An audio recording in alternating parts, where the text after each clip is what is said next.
Welcome back to another episode of San Diego Prep Insider. Christian Pedersen. I, as always, am stuck here with the interns and the babies and trying to figure out, is that throw up or is that oatmeal crusted on my clothes? I'm joined in studio this time, no longer from a beach, but fantastically tan and still dealing with our enthusiastic intern, Dave Ring from DR Player Development. Bodie Da Silva has decided to be on a beach in Mexico this week.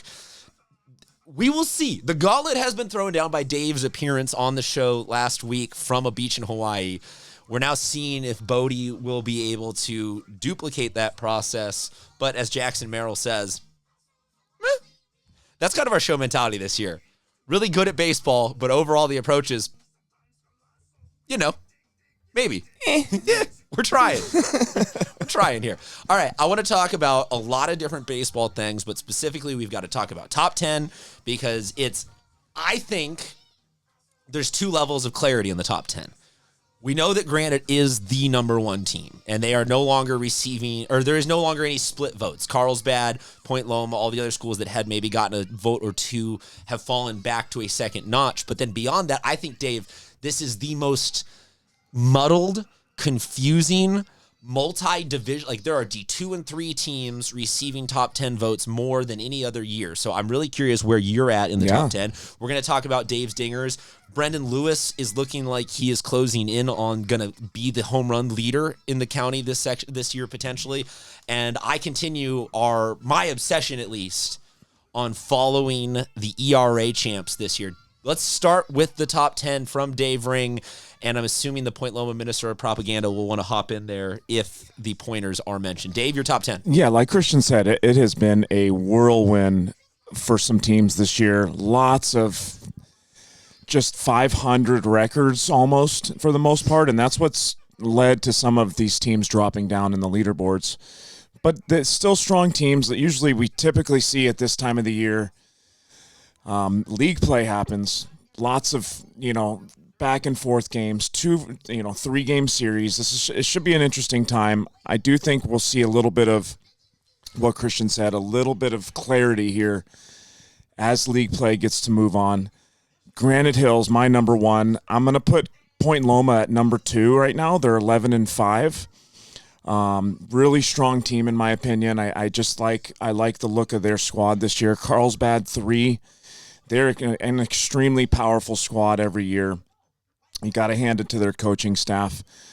They've really poised them to with their record at 11-6, they're ready to go into open division here.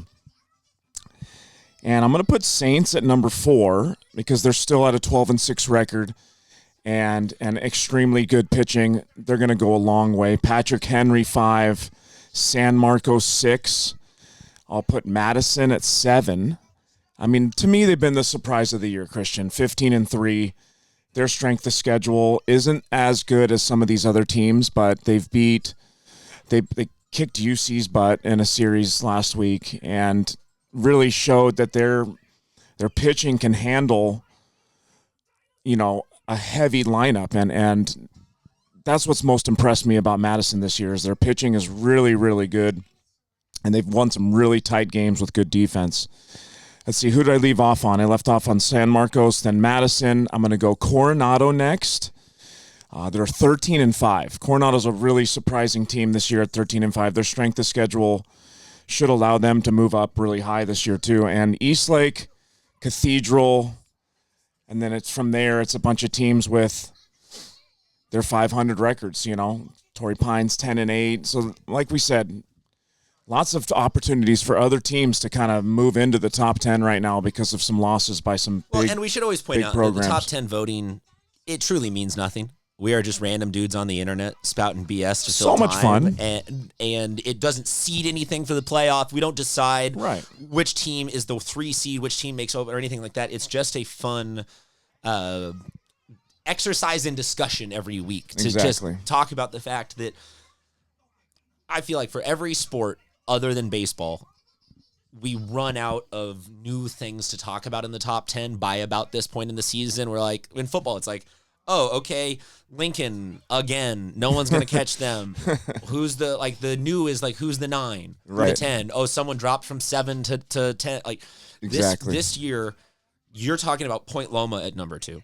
I could make a case for Carlsbad at number 2, Point Loma as low as 7, San Marcos at 2, Point 100%. Loma at 3, Torrey Pines, you mentioned them off the board. They could be the 6th seed, right? Like, there's so much of it that makes me so confused but so happy to be a part of the high school baseball community because it's just fantastic. All right, do you want to get to game balls next? What do you got first? Do you want to do dingers first? Yeah. All right, because I've been slacking. I was in Hawaii. Didn't get to research. You weren't slacking. You didn't do all my research. You were getting asked to go cover college baseball even while you were in Hawaii, which that's not what we do. And I always get a chuckle out of people. I don't get much of the college. I get the other end. I get the youth. I get the hey, here's my son. He's 12, up and coming, class of 2031. Can you give him a shout out? I'm like, when he's in high school, sure. Right now, no, thank you. Before we get to that though, Dave, I'll do my game balls. Got it. You like the dingers, so I will go pitching-wise. We have had one person, Matthew Garrison, has been moved off of the no runs allowed list. He is now in the 1 runs allowed this season list. Should point out that Matthew Garrison, who I talked about last week, I got some DMs saying, oh, well, he hasn't pitched a ton. He's been injured. He's been whatever. He still hasn't allowed a run.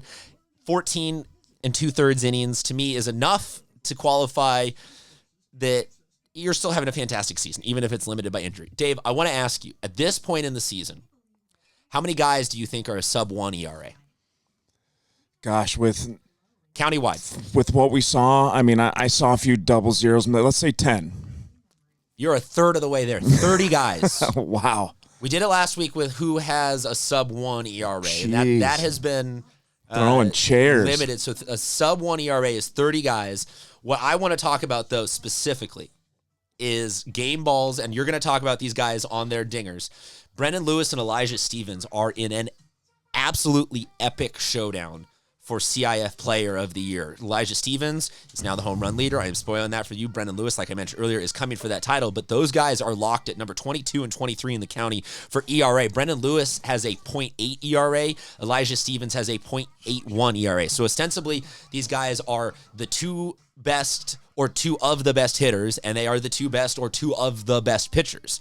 On top of that, Elijah Stevens was an all-CIF first-team basketball player for 2 years in a row, and Brendan Lewis has multiple CIF and section and state championships for football. So these two are closing out, they're both seniors, so they're closing out their high school careers respectively on an absolute generational tear. I mean, truly next-level multi-sport athletes. There are a lot of other things to talk about, but those 2 guys specifically having themselves a year. Dave, let's talk about your dingers.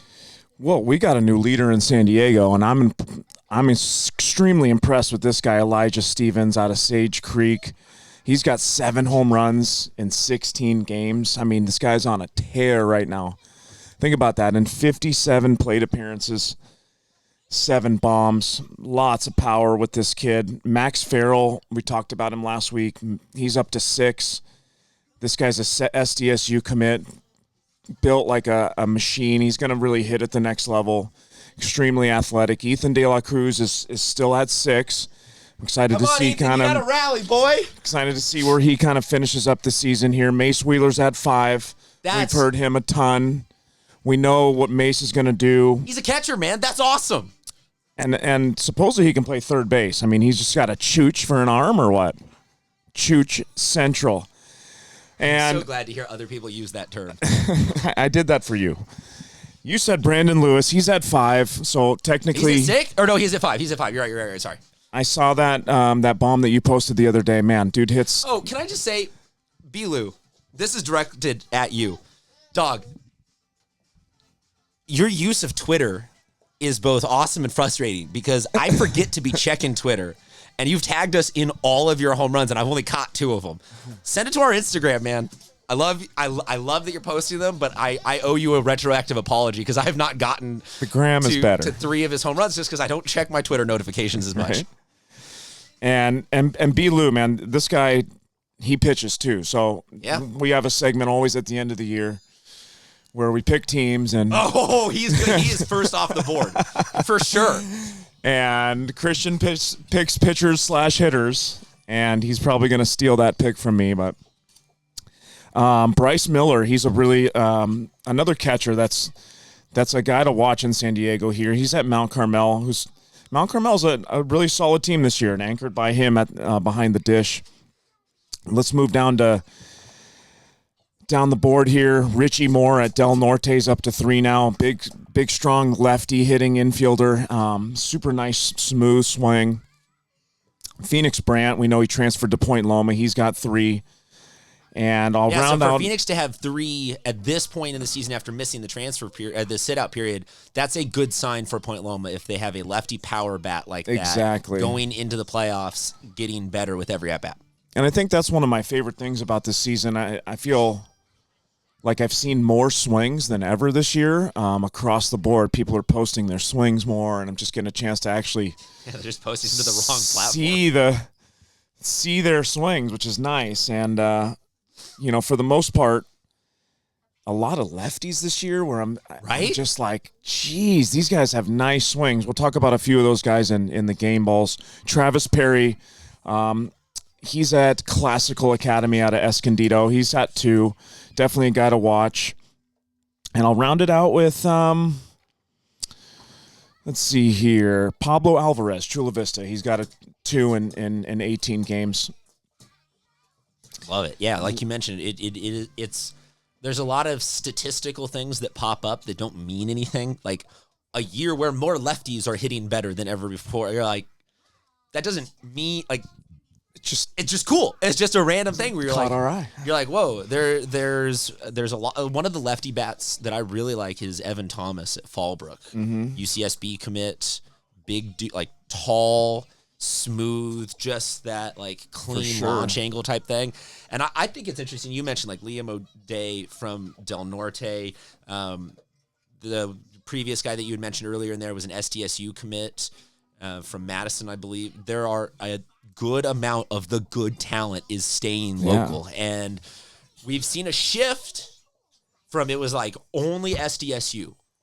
Even as recently as I think back to the Casey Schmidt, Brian Leanhart, that East Lake squad, circa 2018, where it was like all the dudes on that squad that were like dogs were going from East Lake to SDSU as like a pipeline of like, if you want to be good in San Diego. Now it's all of them are loading up, and SDSU has regressed back to be very much in the mix with everybody, but to see each school still nabbing up local talent, and that's not even to include like Point Loma Nazarene always gets a couple of the leftovers. To see all of this local talent staying here is a wonderful sign for just the overall baseball community. Dave, let's get to your game balls. So I don't have any specific stats, but I got a chance to kind of do some research on some guys over, while I was on vacation. So I saw a lot of swings. And like we said, Phoenix Brandt, man, this guy has got a smooth lefty swing. I feel like his hit tool is really going to play at the next level. He also pitches, man. He's 85 to 87 on the mound. I mean, he'll top a 90 every once in a while. We got to really keep an eye out for him on the mound. I'm not sure where he's the strongest, but if you've got stuff where you can touch 90, you throw a splitter, you've got off-speed stuff that you can control, he's a really interesting guy to watch. He's a USD commit, so you never know That's what I'm he's saying. Like in that one sentence, we talk about a USD commit that can hit and pitch. We talk about Liam O'Day being a slugger going to UCSD, and we talk about consistent commitments to USD. It's awesome. So game ball to you, man. I mean, fantastic so far. And going to be something that we do a little bit more late in the shows is highlight all these commits that we have in San Diego. It's just an unreal portal for college baseball. I had, just by posting on my Instagram, I mean, a college coach reached out to me this morning about coming and watching a kid. It just highlights how fantastic baseball here is here in San Diego. I wanted to highlight a catcher at Point Loma also. It's Hunter Reddig. He's a 2026. I mean, definitely a guy to look out for. He's got a really strong bat, a guy that's going to have really strong ABs, and he's their catcher. So it's like he's catching when Phoenix Brandt's on the mound, and then he's hitting. I mean, these guys are at Point Loma. It's like you've got so many players that you can move around the field. I think that's what attracts me to their team so much, and the fact that they're so scrappy like that, kind of like a a team like the Padres is built with a lot of players that can move around, and it seems like Point Loma's got that same type of vibe. If you look at his swing, it's very short, lots of barrels, and I want to see where he's at next year behind the plate because we know Phoenix Brandt's going to be pitching a lot. Julio Ojeda out of Lincoln, he's a left-handed pitcher.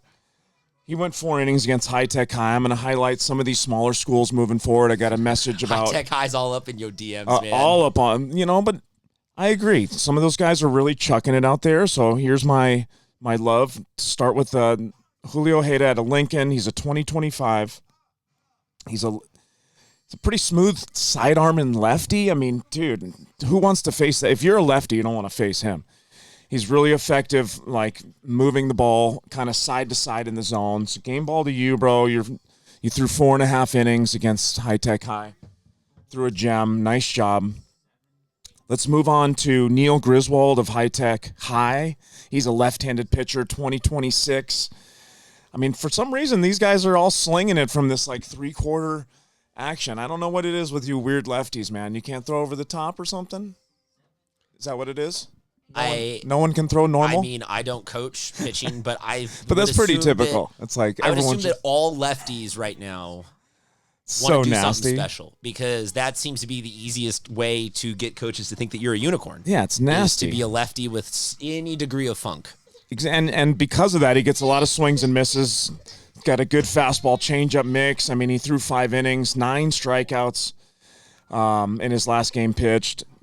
He has really good command, and I think that's something to look out for when you got a really strong lefty pitcher at that high, in that division and at that high of a level, just throwing chairs. He could lead them to a really, a CIF championship. So definitely a player to watch out for. Let's wrap it up here. Last few guys. Where is it here? Ryder Taylor, Escondido. Another lefty hitter. I mean, we're looking at guys that are just a bunch of hitters this year. I think one thing that's exciting to see in San Diego is guys that aren't just swinging for the fences all the time, know how to hit, know how to go all fields. He's definitely a guy that can do that. Check him out, Ryder Taylor. He's a 2026 Escondido High. I'll highlight one last guy at Ramona. Might be one of my favorite swings out of San Diego. His name's Derek Taylor. He's a 2027. He's got a Stephen Kwan type of leg kick. I don't know how much the people watch baseball here, but if you're watching a high school baseball dedicated podcast, you're probably a decently big baseball fan. You better know what I'm talking about. He goes back and forth between like a Stephen Kwan leg kick and kind of like just like a slide step stride. But probably one of my favorite swings out of San Diego. Like I said, 2027. He's was 3 for 4 with 4 barrels. I mean, just an outstanding two-strike approach. 4 barrels on 2 strikes also. He's hitting like 480 and 50 at-bats. Definitely got to keep an eye out for Derek Taylor. If a guy can control his swing that well at this age, it's really something to like kind of keep your eye on. As a college coach, I'd be looking at him to really be successful at the next level with that. Ramona's fantastic to always bring up because I think that they never get enough love, along with all the high techs, Lincolns, and everybody in like that. The intern is joining to say what's up. We are overdue for a nap here. So just to show the chaos, look, just to show what we go through. This on my side, that on Dave's side. Oh, it's so sweet. Paul Rudy, like to see you do this. Gauntlet has been thrown down. No, but seriously, another fantastic week of content, and we've invited chaos in both of our lives right now by putting them on screen. But I think that Dave brings up a lot of really interesting points about starting to talk about some of those smaller schools like Escondido, CIF champ contender and favorite. Exactly. High Tech High, North County, High Tech High, Maine Central Campus, High Tech in general has a couple of really good baseball teams, and there is no shortage because we now have state playoffs and we now have it's not just talking about who's going to win D3 this year. We should start to really appreciate like who's going to be real good this year for us as an entire section when we go on. Exactly. And start winning state stuff. So I think that's where this week and going into the next couple of weeks as we finish up league, we'll really start talking some more about not necessarily all just the top 10 schools, but schools like that are our favorites in the other divisions. Whoop.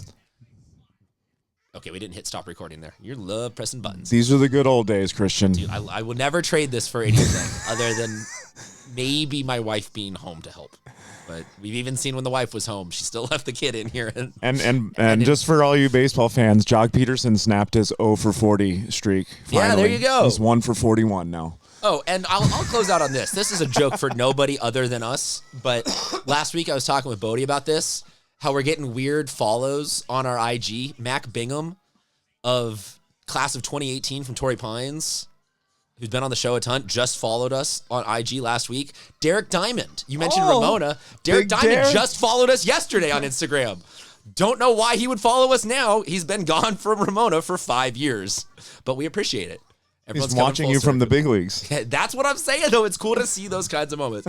All right, everybody, I'm going to go put the little one down for a nap, and we will see you guys next week.